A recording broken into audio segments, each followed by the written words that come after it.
এই চাকরির পাঠশালাতে আপনাদের নিয়ে যখন আমাদের ব্যাচ অফলাইনে শুরু হচ্ছে এবং অনলাইনেও ইনশাল্লাহ শুরু হচ্ছে, প্রিন্ট,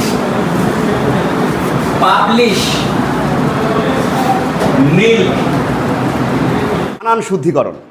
এখন বানান তো মুখস্থর বিষয়, কিন্তু মুখস্থ কিন্তু সব থাকে না, কিন্তু অনেক সময় কিছু কিছু আনকমন বানান আসে যেগুলো মুখস্থ নাই বা আমরা জানি না।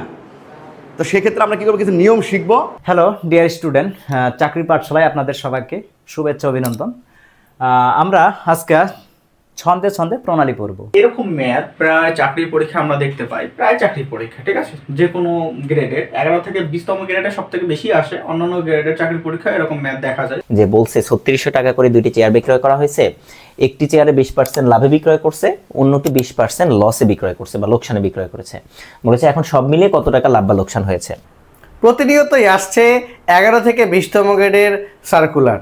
আগামীর যে কোনো নিয়োগ পরীক্ষায় নিজের কাঙ্ক্ষিত সফলতা পেতে আজই জয়েন করুন অভিজ্ঞ শিক্ষকদের তত্ত্বাবধানে 11 থেকে 20তম গ্রেডের প্রিলি এবং লিখিত কম্বাইন্ড ব্যাচের ক্লাসে। আগামী 15 জুন সোমবার থেকে শুরু হচ্ছে আমাদের চাকরির পাঠশালায় নতুন অফলাইন ব্যাচের ক্লাস। যারা গাজীপুরে কিংবা আশেপাশে অবস্থান করতেছেন সকলেই আমাদের ক্লাসে আমন্ত্রিত।